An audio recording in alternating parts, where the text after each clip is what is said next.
Assalamualaikum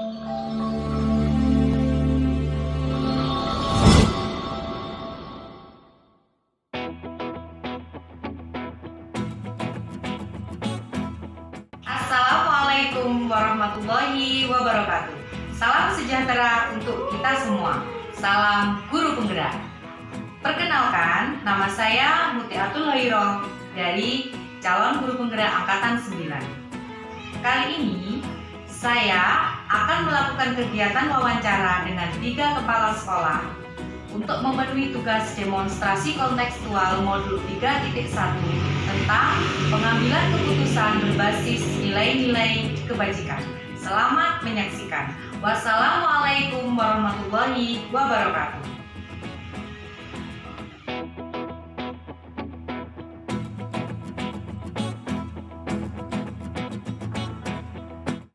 Assalamualaikum warahmatullahi wabarakatuh. Sebelumnya saya mohon waktunya untuk Bapak selaku kepala sekolah dari SD Jarit 1 untuk kesediaannya melakukan wawancara terkait dengan tugas saya selaku guru penggerak. Apakah Bapak bersedia? Bersedia. Oke, sebelumnya saya ucapkan terima kasih nih Pak. Berikutnya wawancara yang akan saya lakukan ini terkait dengan tugas dan wewenang jenengan selaku kepala sekolah dari SD Jarit 1. Dalam tugas jenengan selama ini, apakah Bapak pernah memiliki masalah yang hubungannya itu dengan dilema etika? Dilema etika di mana ada 2 keputusan yang sama-sama benar dan ada jenengan bimbang atas kedua keputusan tersebut. Mungkin bisa diceritakan Pak, ada sebuah masalah di sekolahan ini, di SD Jarit 1 ini yang hubungannya dengan dilema etika. Terima kasih. Semuanya itu permasalahan pasti ada. Namun kami juga berusaha bagaimana cara menangani hal tersebut. Ya, seperti apa yang disampaikan Ibu Muti, bahwa pernah ada bahkan kemarin yaitu tentang anak yang baru daftar.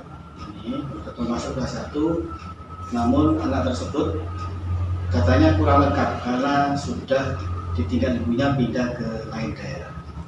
Orang tuanya inginnya masuk ke sekolah sini. Selaku kepala sekolah kan harus punya kebijakan tentang hak anak harus diterima di sekolah ini. Akhirnya waktu beliau hadir ke sini sambil membawa berkas yang kurang lengkap, biasanya akan terima, dia bersyukur. Kenapa saya terima? Karena anak ini kalau tidak terima nanti istilahnya orang tuanya kecewa, kemudian juga anaknya mungkin tidak mau masuk ke sekolah sini. Nah, kalau menurut data yang lengkap, ya memang itu hak anak, sehingga saya teruskan untuk menerima, sehingga termasuk dilema juga ini. Tapi hal itu bisa diusahakan dengan kerjasama dengan desa, yaitu surat keterangan yang tepat dari desa, sehingga anak tersebut akhirnya saya terima dengan syarat tertentu. Nanti setelah masuk bisa diurusi sambil orang tuanya yang ada di luar Jawa tersebut di Bali bisa membantu pengurusan surat-surat tersebut. Akhirnya saya terima. Itulah termasuk salah satu yang kadang-kadang terima pandang Ya. Berarti kendalanya kemarin data si anak tersebut belum lengkap ya Pak ya. Tapi karena Bapak merasa anak ini nanti bagaimana sekolahnya, jadi terpaksa harus diterima, memilih untuk menerima hal tersebut, sehingga persyaratannya bisa muncul seperti itu ya Pak. Nah, baik, itu memang termasuk dilema etika ya Pak. Kemudian selain masalah tersebut, masalah-masalah yang ada selama ini, bagaimana Bapak mengidentifikasi masalah-masalah tersebut yang merupakan masalah dilema etika ataupun masalah rujukan menurut? Terima kasih. Kalau saya biasanya menggunakan, kadang juga saling bertanya atau minta pendapat dari teman sebelum memutuskan. Karena satu hal kalau kita putuskan secara sepihak, kadang-kadang menimbulkan hal yang kurang baik. Kita salah satu pihak yang dikecewakan, yang satunya merasa senang. Saya berusaha mencari sebuah keadilan di antara 2 putusan tersebut. Sehingga kami selalu di SD ini apabila ada masalah, pasti saya minta pendapat dari teman-teman guru yang ada di sekolah. Jadi kita musyawarahkan bersama bagaimana cara mengatasinya sehingga nantinya mendapatkan keputusan yang paling tidak tepat lah untuk hal tersebut. Ini usaha kami, usaha ini. Berarti dari yang Bapak sampaikan tadi, saat ada masalah berarti lebih sering mengadakan melakukan musyawarah dengan teman-teman. Mungkin selain dengan teman-teman guru, apakah Bapak pernah melakukan atau mencari solusi dari masalah tersebut? Ya, kadang-kadang juga minta pendapat dari diri saya sendiri. Ya, kebanyakan kalau kita di rumah misalnya, ya ini contoh saja seperti saya selama ini sambil ya setelah sholat, kemudian sambil rebahan atau sambil duduk merenung, ini masalah ini caranya seperti ini mengatasinya. Tapi tetap saya usaha dengan tidak langsung dari saya sendiri, tetap ada minta pendapat dari selain guru juga ada komitenya sekolah sini. Kita istilahnya kita gunakan suara teman-teman yang lain. Kadang dari pengawas pun juga saya minta, jadi pimpinan kami juga selalu saya minta kalau hal-hal itu memang sangat mendasar bermasalah. Berarti prosedurnya kalau Bapak memiliki sebuah masalah, itu berarti prosedurnya yang pertama yang Bapak lakukan yaitu dengan melakukan musyawarah dengan Bapak Ibu Dewan Guru, kemudian bisa dengan pihak lain seperti pengawas ataupun komite seperti itu. Kemudian dari segala solusi yang sudah Bapak lakukan selama ini, yang menurut jenengan paling efektif dalam menyelesaikan masalah itu yang bagaimana? Yang paling efektif itu dengan teman-teman guru sendiri, karena dengan intern di sekolah sini. Karena apa? Insya Allah teman-teman tahu masalahnya sehingga sama-sama berpikir untuk mencari solusinya. Kalau orang luar kan tidak tahu. Misalnya masalah apa yang terjadi di sekolah sini, siswa misalnya, hanya tahu kan dari pihak guru dan teman-teman guru, dan saya sendiri juga mendengar sehingga bisa kita ambil kesimpulan yang tepat untuk permasalahan. Jadi bisa menangani sesuai dengan apa yang kita harapkan. Kemudian untuk masalah yang hubungannya dengan dilema etika tadi Pak, yang sama-sama dua keputusan yang sama-sama memberatkan, yang sama-sama membenarkan, sama-sama benarnya, itu langkahnya atau prosedurnya itu atau hal-hal apa saja biasanya yang Bapak lakukan? Kalau hal itu yang pertama ya saya tanya dulu, misalnya contoh saja misalnya anak ini tidak bisa ujian ya. Misalnya tidak bisa ujian, saya tanya dulu ke gurunya, ke guru 6, kemudian ke orang tua kita berikan sama-sama mencari solusi, dan juga pada selain ya guru, anak, orang tuanya kita panggil bagaimana cara ini. Kalau memang masih bisa kita laksanakan dengan itu ya. Kalau tidak bisa ke sekolah, misalnya ujiannya terlambat atau hal apa, gurunya yang saya minta untuk hadir ke anak tersebut sehingga pelayanannya bisa terlaksana dengan sesuai dengan ketentuan yang sudah ada. Jadi anak terpenuhi kebutuhannya, gurunya juga sama melayani sesuatu. Berarti yang Bapak sampaikan tadi, sekolah dan jenengan selaku pimpinan tuh lebih mengutamakan kepentingan peserta didik. Ya. Kemudian saat mengambil keputusan pada kasus dilema etika itu tantangannya apa Pak biasanya? Tantangannya dari pihak tenaga guru, misalnya dari gurunya, kadang-kadang bisa ke sana atau tidak. Tapi dengan cara itu, kan ada guru yang mungkin jam kosongnya yang tidak mengajar itu, misalnya ada pelajaran agama di kelasnya, atau ada guru tersebut yang bergerak ke siswa tersebut atau ke orang tua. Jadi ada minta tolong kepada teman-teman guru yang saya saat itu tidak menjaga atau tidak mengajar, yang kita minta seperti itu.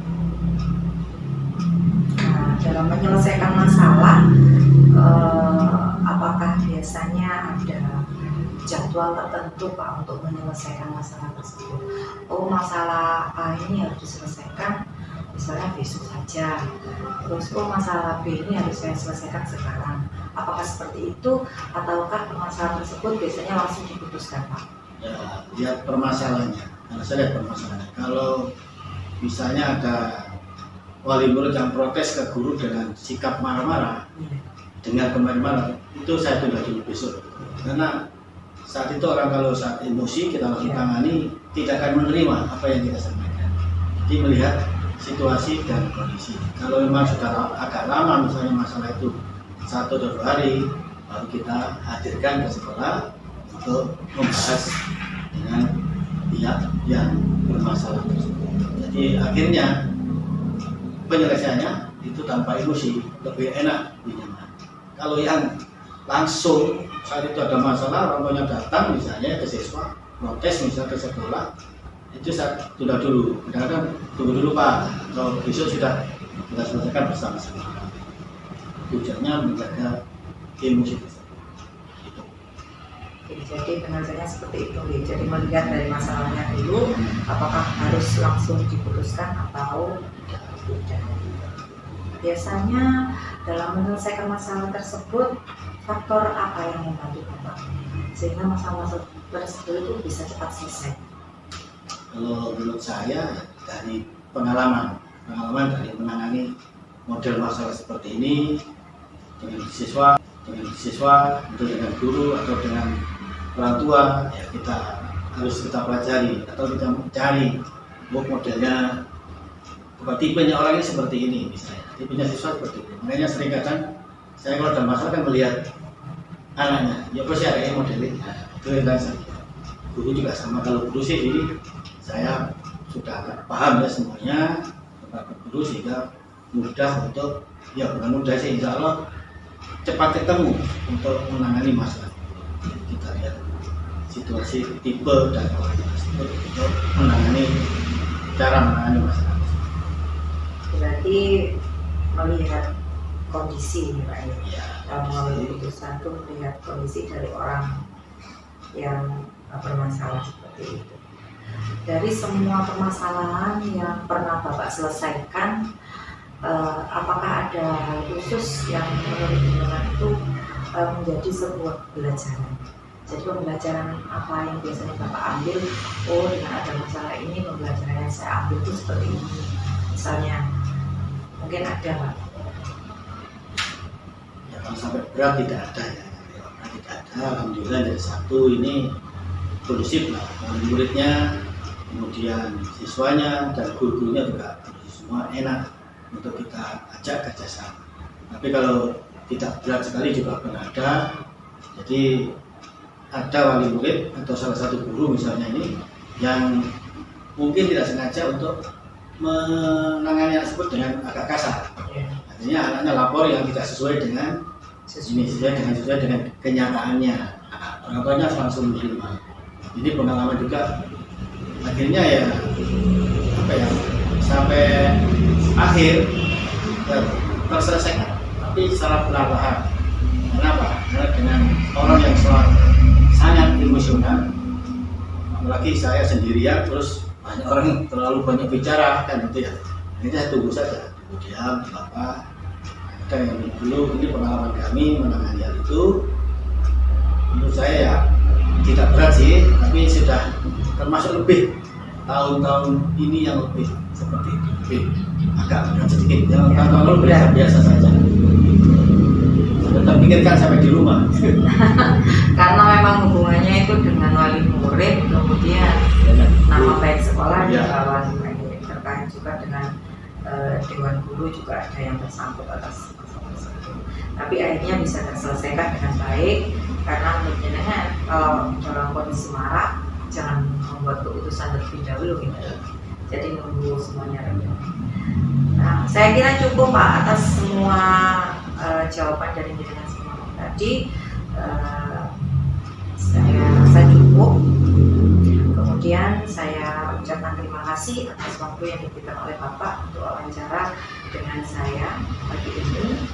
Kemudian saya harap Bapak dan juga sekolah yang Bapak pimpin sekolah kita menjadi sekolah yang lebih baik lagi. Saya ucapkan terima kasih. Assalamualaikum warahmatullahi wabarakatuh. Assalamualaikum warahmatullahi wabarakatuh. Waalaikumsalam warahmatullahi wabarakatuh. Pak Sus, saya mohon bantuan, mohon izin untuk mewawancarai Bapak terkait tugas kami dari program Guru Penggerak terkait dengan kepemimpinan Bapak pada lembaga SDN Sumberwulu Nogolangan. Sebelumnya saya ucapkan terima kasih dulu atas kesediaan Bapak mau kami wawancarai. Siap. Nah, ini hubungannya dengan kegiatan Bapak selaku pemimpin dalam lembaga, dalam pengambilan keputusan. Langsung saja ya Pak. Sebagai seorang kepala sekolah, tentunya Bapak pasti pernah mengalami yang namanya masalah atau kasus baik itu dengan kasus yang hubungannya dengan Bapak Ibu guru ataupun permasalahan yang ada di lembaga atau dengan anak didik. Selama ini bagaimana Bapak dapat mengidentifikasi kasus-kasus yang merupakan dilema etika atau rujukan moral? Ya, terima kasih Bu pertanyaannya. Di lembaga saya di SDN Sumberwulu 05 memang betul ya, kadang-kadang juga terjadi kasus-kasus yang merupakan dilema etika atau juga termasuk rujukan moral. Untuk itu kami punya prinsip di mana bagaimana menentukan kasus itu termasuk dilema etika atau rujukan moral, yaitu dengan cara membuatkan daftar pertanyaan yang dimana dalam daftar pertanyaan itu salah satu indikatornya adalah tidak melanggar hukum, tidak melanggar ketentuan yang sudah ditetapkan oleh masyarakat maupun ya, ketentuan yang ada di masyarakat atau masyarakat seperti itu. Kalau kasus tersebut tidak melanggar hukum, itu kami kelompokkan menjadi dilema etika. Tetapi kalau kasus tersebut di dalamnya itu ada yang melanggar hukum, kami masukkan ke dalam rujukan. Salah satunya misalkan penggunaan dana bos, yaitu kan kadang-kadang juga menimbulkan rujukan moral juga. Di satu sisi kita membela siswa, di satu sisi kita melanggar hukum. Nah, di situ termasuk di dalamnya adalah rujukan moral. Kemudian dalam mengambil keputusan di sekolah jenengan, bagaimana Anda menjalankan pengambilan keputusan di sekolah, terutama untuk kasus-kasus di mana ada dua kepentingan yang sama-sama mengandung nilai kebencian. Untuk menjalankan kasus tersebut, memang diperlukan pemikiran dan agak mendalam, di mana di dalamnya juga mengandung dua nilai kebenaran. Oleh karena itu, sebelum memutuskan hal tersebut, kami biasanya juga masih berdiskusi, bekerjasama dengan semua guru, pemangku kepentingan, dan juga kepada yang berpengalaman dalam hal tersebut.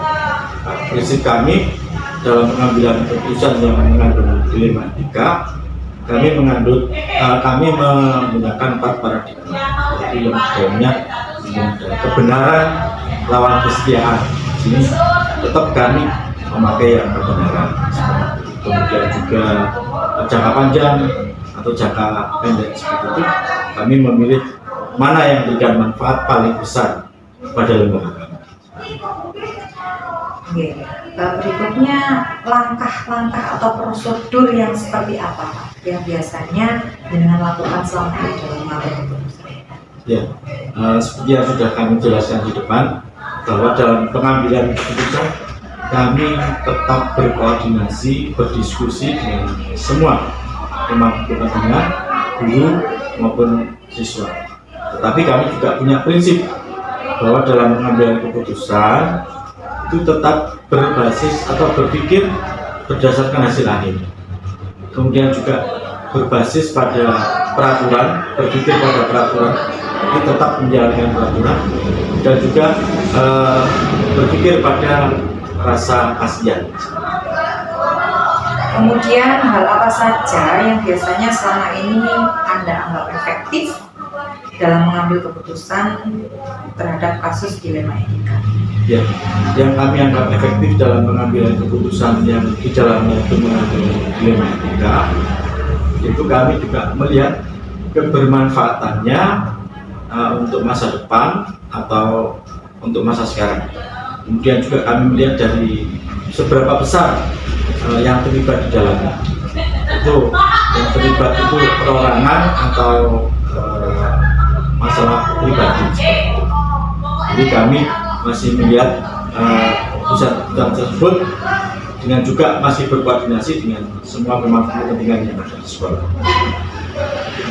Oke, kalau berdasarkan yang Jenengan sampaikan tadi, yang menurut Jenengan paling efektif dalam pengambilan keputusan itu hal apa saja?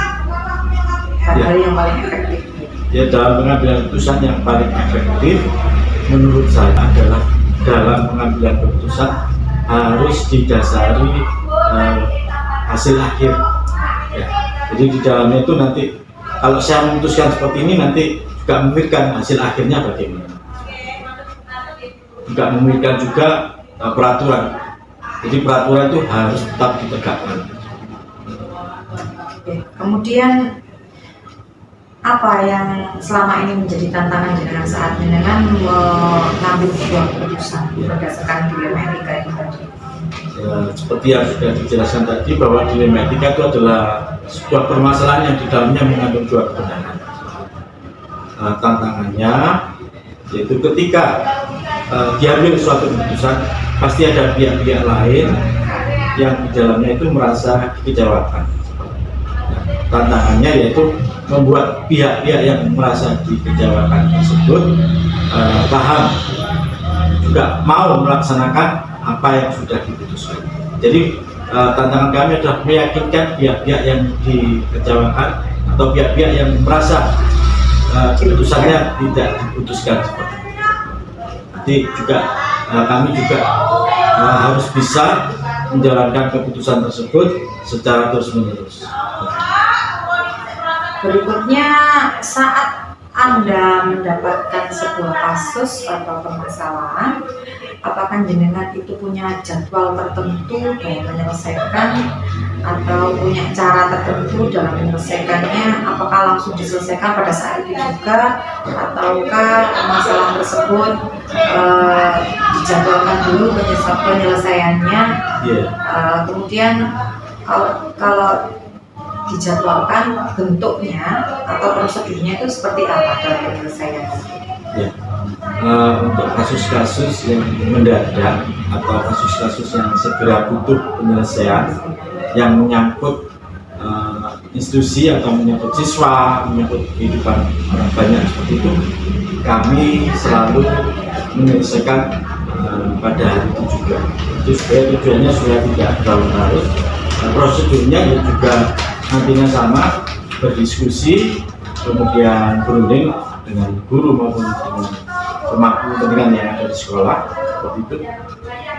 Baru nanti keputusannya tetap ada pada saya, tetapi kami juga masih menerima usulan-usulan yang mereka berikan. Untuk kasus-kasus yang membutuhkan keputusan yang lebih besar lagi dan membutuhkan waktu yang lebih panjang, kami biasanya menjadwalkan untuk menyelesaikan.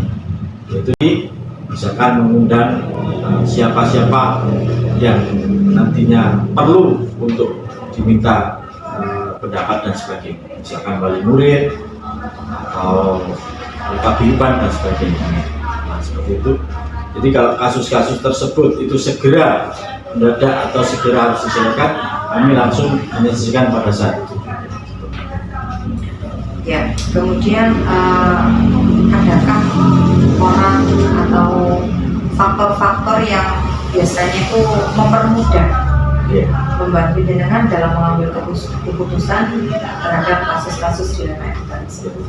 Kalau orang itu ya, kalau orang pribadi itu tidak ya, tapi kami tetap dengan semua dewan guru dengan semua komite, semua paguyuban. Intinya yaitu kita tetap mendengarkan pendapat-pendapat mereka, tetap melaksanakan, tetap menerima apa yang mereka katakan. Tetapi meskipun nanti keputusan ada di kepala sekolah untuk memberikan keputusan tersebut, itu cara efektif yang kami lakukan untuk memutuskan suatu permasalahan.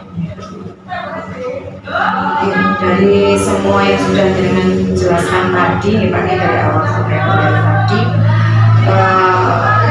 pembelajaran yang bisa dengan petik dari pengalaman Anda mengambil sebuah keputusan terhadap kasus dilema etika itu. Ya, pembelajaran yang bisa kami petik yaitu semua permasalahan itu dirundingkan, dicari penyebab, dicari nanti permasalahannya, kemudian diyakinkan juga kepada mereka-mereka yang berkepentingan di dalamnya bahwa nanti kalau dijalankan seperti ini, nanti dampaknya seperti ini, seperti itu. Jadi faktor-faktor penyebab dan faktor-faktor akibatnya nanti kita rundingkan bersama. Oleh karena itu komunikasi yang efektif itu menjadi pelajaran yang berharga bagi kami dalam menyelesaikan masalah-masalah yang ada di lembaga kami. Sudah cukup, Pak, untuk pertanyaan dari saya dan jawaban dari Jenderal sudah cukup memperjelas. Kemudian saya ucapkan terima kasih atas waktu yang sudah Jenderal berikan, juga dengan jawaban dari pertanyaan yang saya sampaikan tadi. Semoga Bapak dan seluruh Bapak menjadi lembaga yang lebih baik. Terima kasih, Pak Sus. Assalamualaikum warahmatullahi wabarakatuh. Waalaikumsalam warahmatullahi wabarakatuh.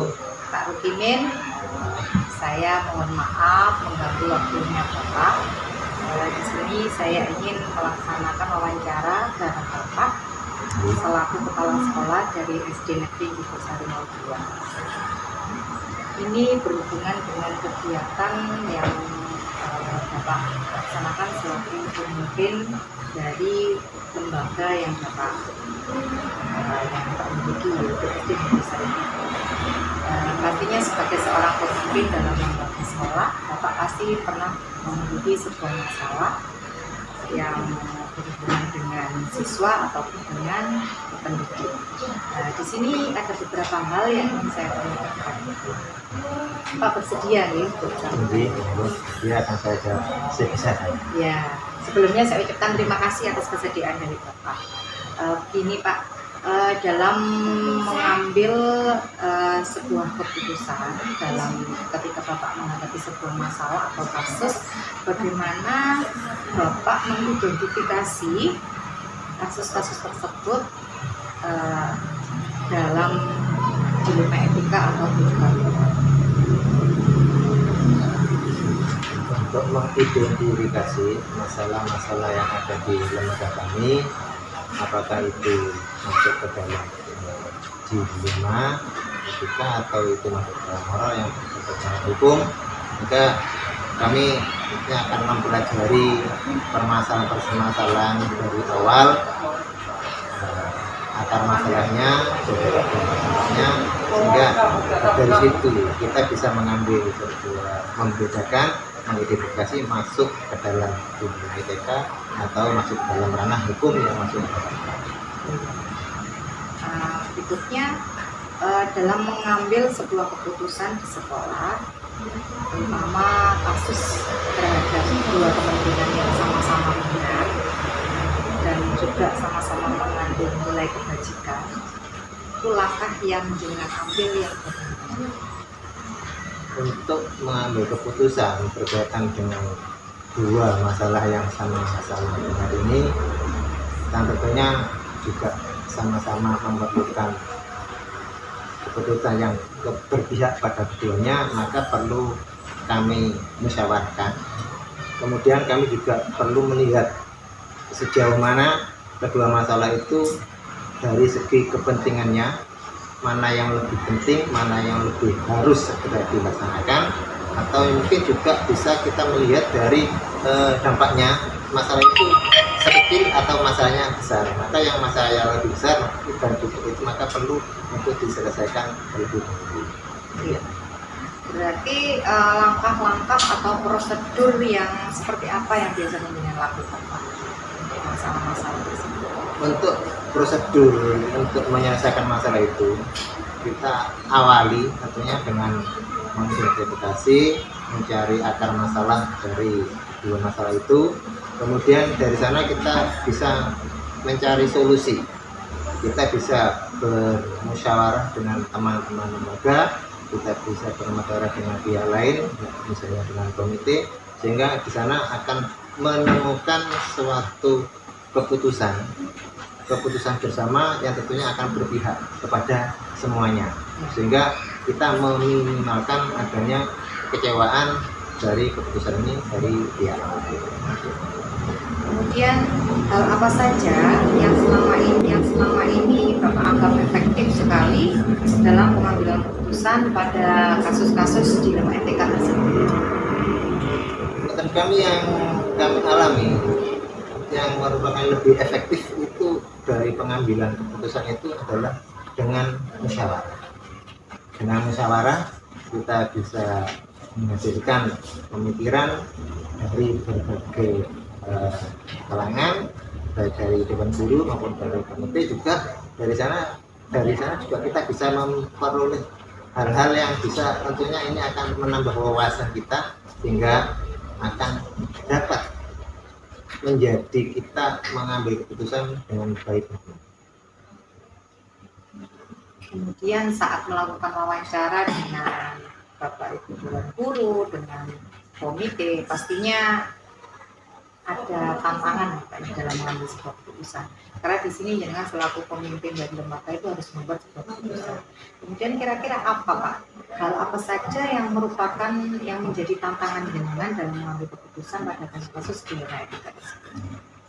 Untuk kaitan dengan tantangan yang kami hadapi di lembaga kami, ini satu tantangan yang kami alami adalah misalnya tantangan adanya dari tanggapan wali murid dari mereka yang mempunyai tingkat pendidikan yang berbeda, itu mempunyai cara pandang yang berbeda, sehingga dalam menghadapi suatu masalah mengambil keputusan juga mereka juga terkadang itu apa yang kita sampaikan tidak berbeda dengan tanggapan mereka. Mungkin itu yang menjadi masalah juga mungkin dari kegiatan mereka yang dari sisi ekonomi yang sibuk dengan kegiatan ekonomi bekerja, sehingga mereka berkaitan dengan permasalahan yang di lembaga itu kurang fokus pada menghadapi masalah seperti ini, sehingga dua hal ini mungkin menjadi tantangan bagi kami.